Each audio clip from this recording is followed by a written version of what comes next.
Good morning students. आज हम करेंगे पाठ 14 भाषा अभ्यास बुद्धिमान राजा।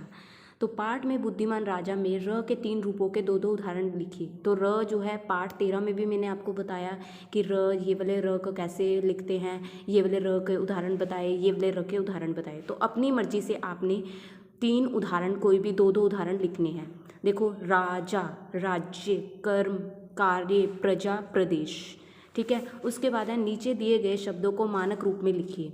जैसे वृद्ध, इसको हम कैसे तोड़ के अलग तरीके से कैसे लिख सकते हैं? व के पैरों में र, द, ध धनुष वाला। विद्वान बोलते हैं तो विद्वान।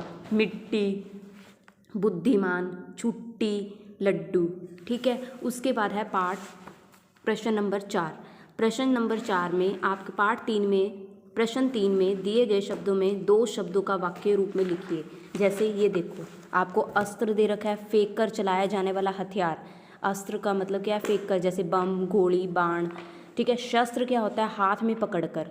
अस्त्र क्या होगा? जो बम, गोली हो गया। और जो हाथ में पकड़कर चलाया जाता है उसे हम क्या कहते हैं? शस्त्र बोलते हैं। जैसे तलवार को, लाठी को। ठीक है। श्रम का मतलब केवल शारीरिक मेहनत। परिश्रम शारीरिक और मानसिक दोनों प्रकार का श्रम। ठीक है। ईर्ष्या का मतलब क्या होता है? एक दूसरे की मतलब जलन टाइप। ठीक है। तो दूसरों की उन्नति या उनके गुण आदि को देखकर जलना। स्पर्धा का मतलब है दूसरों की उन्नति या उनके गुण आदि को देखकर वैसा ही बनने की कामना करना। ठीक है। तो यही है, इससे से रिलेटेड प्रश्न 4 है। उसमें क्या दे रखा है? भी कोई 2 शब्दों का मजदूर बहुत श्रम करते हैं, मेहनत करते हैं। ठीक है। शारीरिक मेहनत करते हैं। हमें दूसरों से ईर्ष्या नहीं करनी चाहिए, हमें दूसरों से जेलस फील नहीं करना चाहिए। ठीक है। उसके बाद है समानार्थी शब्द। समानार्थी शब्द का मतलब होता है समान अर्थ वाले शब्द। जैसे शीघ्र का मतलब क्या होता है? जल्दी। शूरवीर, बहादुर। आपत्ति, परेशानी। वृद्ध, बूढ़ा। पराजित, हारना। बुद्धिमान का होता है समझदार।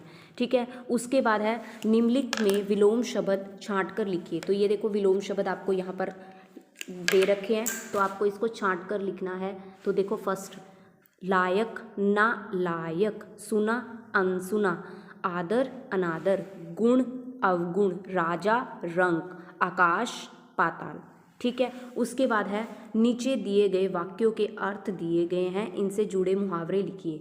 काम से भागना। काम से भागना क्या होता है? काम से जी चुराना। तो आप ये लिख सकते हो, रोहन काम से जी चुराता है। ठीक है। इससे मुहावरे लिखने हैं, वाक्य बनाने हैं। तो हैरान रहना, चकित होना। मैं उसका परीक्षा फल देखकर हैरान हो गया, चकित रह गया। बढ़ चढ़ कर बातें करना। हवाई घोड़े उड़ाना। ठीक है। वह बढ़ चढ़ कर बातें करता है। कुछ गड़बड़ करना। दाल में कुछ काला होना। ठीक है। इससे रिलेटेड आपको वाक्य बनाने हैं। उसके बाद क्या है? पाठ 7 में लिखे मुहावरों में किन्हीं 3 वाक्यों में प्रयोग लिखिए।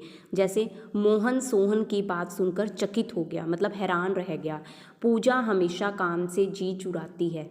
ठीक है। काम से जी चुराती है। राकेश हवाई घोड़े उड़ाता रहता है। ठीक है।